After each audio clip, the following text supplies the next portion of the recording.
नमस्कार मित्रों, मेरे प्यारे छात्र छात्राओं। आज मैं फिर से प्रकाश के परावर्तन के तीसरा पार्ट का वीडियो अपलोड कर रहा हूँ। इसमें पढ़ के आप ये तीसरा भाग होगा। इसमें F बराबर R/2 उत्तल होगा। फिर इसमें प्रतिबिंब की प्रकृति है और चिन्ह परिपाटी है। उसके बाद अवतल दर्पण और उत्तल दर्पण का उपयोग कैसे करना है ये बारे में इसमें हम जानेंगे। सबसे पहले एक बात और कि आप लोग जो वीडियो देखते हैं उसको बेल आइकन पे जाके और ऑल पर क्लिक कीजिए, क्योंकि सभी वीडियो आप लोग देख पाएंगे। नहीं तो सभी के लिए बार बार लिंक भेजना पड़ता है।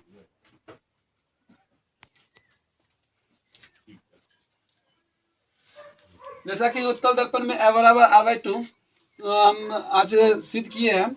इसमें देखना है कि कैसे कैसे हम बताए हुए हैं, इसको गौर से और देख सकते हैं लोग। माना कि Mn एक उत्तल दर्पण है और उत्तल दर्पण के सामने दर्पण जिसका ध्रुव P है और फोकस F है और फोकस दूरी स्मॉल f और वक्रता केंद्र C। परावर्तन के नियम समझाते हैं कि आपतन कोण बराबर परावर्तन कोण के होते हैं। तो आपतन कोण इसमें हो जाएंगे ABK बराबर हो जाएगा QBK के, यानी ये कोण हो जाएगा आपतन कोण और ये हो जाएगा परावर्तन कोण।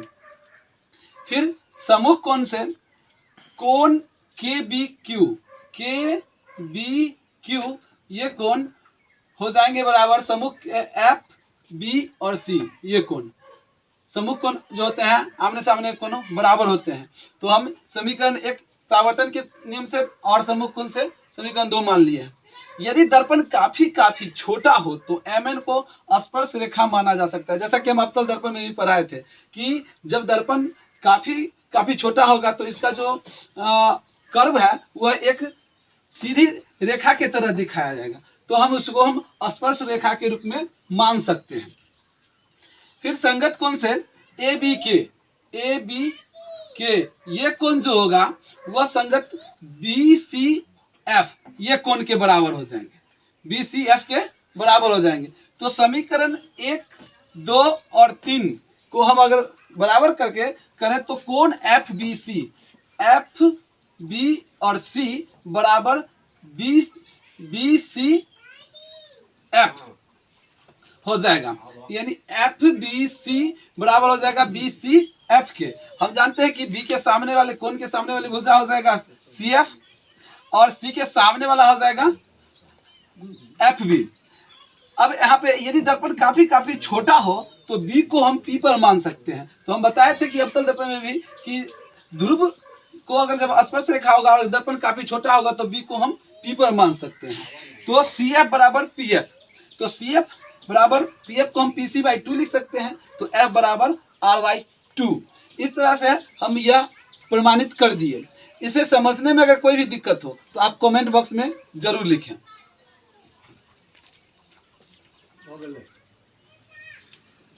अब F बराबर R/2 से आगे जो आप बताने वाले हैं वह बहुत ही जरूरी है न्यूमेरिकल बनाने के लिए, और इसकी जरूरत सिर्फ 10वां क्लास में ही नहीं है, आगे के कंपटीशन में भी इस प्रतिबिंब की प्रकृति की जरूरत होती है।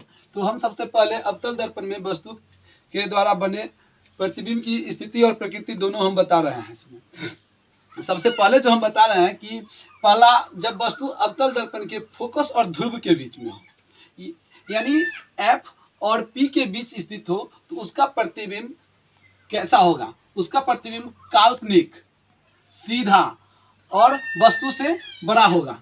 जब काल्पनिक होगा तो दर्पण के पीछे बनेगा और उसे काल्पनिक रेखा को दिखाने के लिए हम टूटी लाइनों के द्वारा दर्शाते हैं। तो देखिए यहाँ पे AB ये वस्तु है और ठीक इसके पीछे A', B' इसका प्रतिबिंब है। तो यहाँ पे C है वक्रता केंद्र और यहाँ पे F है। तो इसके द्वारा काल्पनिक, सीधा और वस्तु से काफी बड़ा दर्पण के पीछे प्रतिबिंब बनता है। फिर आगे है, जब वस्तु अवतल दर्पण के फोकस पर स्थित हो तो उसका प्रतिबिंब अनंत पर बनेगा। अनंत पर वास्तविक, उल्टा तथा वस्तु से काफी बड़ा बनेगा। ऐसा फिगर में भी हम क्लियर कर दिए हैं यहाँ पे बना के। ए बी वस्तु है और वो जो है ए बी वस्तु फोकस पर है और इसका जो प्रतिबिंब बनेगा यहाँ अनंत पे, यह इसको हम प्रतिबिंब को दर्शा नहीं सकते हैं क्या कि अनंत कभी अंत होता ही नहीं है, तो फिर कहाँ बनेगा, लेकिन अनंत पर बनती है इसकी फिगर। तो इसके द्वारा 2 हो गया और फिर 2 बता रहे हैं। अब प्रतिबिंब की प्रकृति में आगे है, जब वस्तु को अनंत पर स्थित हो तो उसका प्रतिबिंब फोकस पर वास्तविक उल्टा और वस्तु से काफी छोटा बनता है। जैसा कि अनंत से आती समानांतर किरणें और ये दर्पण से टकराने के बाद यहाँ पे जब मिलती है तो वस्तु काफी छोटा बनता है, जो हम वस्तु प्रतिबिंब काफी छोटा बनता है, ये हम दर्शाते हैं कि A1 और B1। ठीक है, जब वस्तु अब ये तीसरा और चौथा जो है, जब वस्तु अवतल दर्पण के वक्ता केंद्र और फोकस के बीच स्थित हो तो उसका प्रतिबिंब वक्ता केंद्र और अनंत के बीच वास्तविक उल्टा और वस्तु से बड़ा बनता है। यहाँ पे वस्तु ए भी रखा हुआ है, वक्ता केंद्र और फोकस के बीच में है। जब इसका प्रतिबिंब बनता है तो वक्ता केंद्र और अनंत के बीच में ए डैश और बी डैश प्रतिबिंब बन रहा है। ये इसके बाद है 2 और बचा हुआ है। आगे है प्रतिबिंब की प्रकृति में, जब वस्तु अनंत और वक्ता केंद्र के बीच स्थित हो तो उसका प्रतिबिंब वक्ता केंद्र और फोकस के बीच वास्तविक उल्टा और वस्तु से छोटा बनता है। यहाँ पे अनंत और सी के बीच में वस्तु है ए बी और इसका प्रतिबिंब ए डैश बी डैश वक्ता केंद्र और फोकस के बीच में बनता है। इसी प्रतिबिंब की प्रकृति से हम 1/v + 1/u = 1/f भी प्रमाणित करेंगे अगले वीडियो में। इसके बाद है सबसे लास्ट में, जब वस्तु को हम वक्ता केंद्र पर रखते हैं तो उसका प्रतिबिंब वक्ता केंद्र पर ही और वस्तु के बराबर उल्टा और वास्तविक प्रतिबिंब बनता है। जो यहाँ पे ए और बी वस्तु है जो सी पे रखा हुआ है और इसका प्रतिबिंब भी ए डैश बी डैश सी पर ही और वस्तु के आकार के ही बनता है, लेकिन सिर्फ उल्टा और वास्तविक बनता है। इस तरह प्रतिबिंब की प्रकृति अवतल दर्पण में समाप्त हो गई। अब उत्तल दर्पण में 2 प्रतिबिंब की प्रकृति है।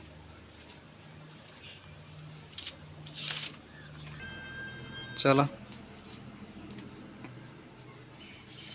उत्तल दर्पण में प्रतिबिंब की प्रकृति जो है वह 2 है। वह सबसे पहले, जब वस्तु को अनंत पर हो तो उसका प्रतिबिंब फोकस पर आभासी सीधा तथा वस्तु से काफी छोटा बनता है। जो यहाँ पे दर्शा रही है, ये प्रकाश की किरणें हैं जो उत्तल दर्पण के आके और टकरा जाती है, फिर उसी माध्यम में लौट जाती है और यहाँ से हम काल्पनिक रेखा के द्वारा यहाँ पर दर्शाते हैं तो वह वस्तु काफी छोटा बनता है, काफी छोटा बनता है। ठीक, इसके बाद एक और है, जब वस्तु अनंत और ध्रुव के बीच रखेंगे, अनंत और ध्रुव और अनंत के बीच में जब वस्तु को रखेंगे तो उसका प्रतिबिंब ध्रुव और फोकस के बीच आभासी सीधा और तथा वस्तु से छोटा बनता है और ध्रुव और फोकस के बीच में इसका प्रतिबिंब ए डैश बी डैश है। यहाँ पे वस्तु ए और बी है और इसका प्रतिबिंब ए डैश बी डैश यहाँ पे बन रहा है।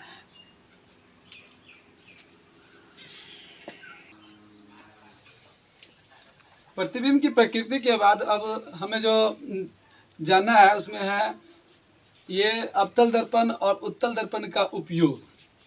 हम इसका ऑब्जेक्टिव भी पूछता है, बहुत से एग्जामों में भी पूछता है और इस जरूरी भी है इसका उपयोग जानना। अवतल दर्पण का उपयोग जो है हम लिख भी दिए हैं यहाँ, दाढ़ी बनाने में, टॉर्च और वाहनों के हेडलाइटों और सर्च लाइटों में, ये सभी में इस अवतल दर्पण का उपयोग किया जाता है। जैसे पूछा जाएगा कि गाड़ी के हेडलाइट में कौन सा दर्पण का उपयोग किया जाता है तो वह होगा अवतल दर्पण का उपयोग। सौर भट्टियों में भी इसका उपयोग हम करते हैं अवतल दर्पण का।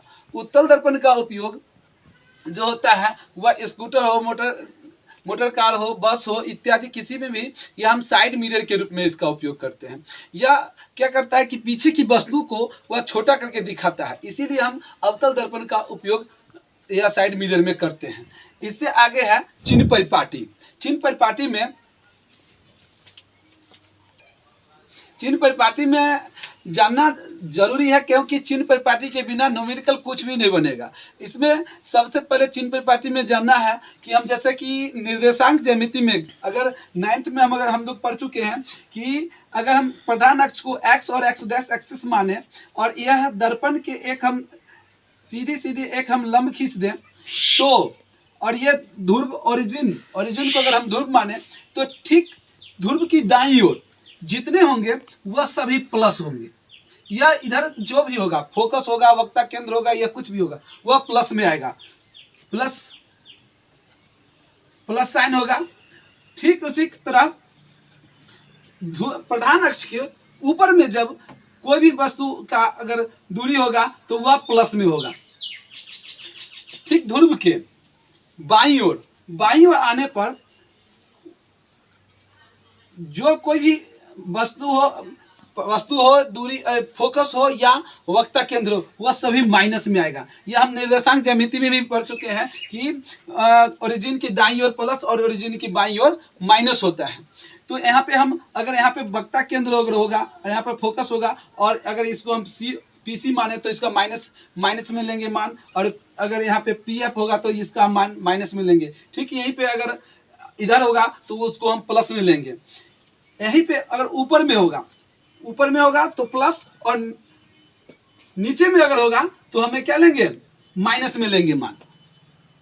इस द्वारा चिन्ह परिपाटी के द्वारा हम कोई भी वस्तु को के क्वेश्चन जो अगर न्यूमेरिकल में रहता है उसको हम हल कर देंगे, और इसके द्वारा हम सवाल को आसानी से बना सकते हैं। चिन्ह परिपाटी के अगर समझने में दिक्कत है तो हमें कॉल भी कर सकते हैं, हम उस पर समस्या का हल कर देंगे। आप लोग से रिक्वेस्ट है कि वीडियो को पूरा देखें, देखने के बाद ही आप पूरे कंसेप्ट को क्लियर कर पाएंगे, अन्यथा नहीं क्लियर हो पाएगा।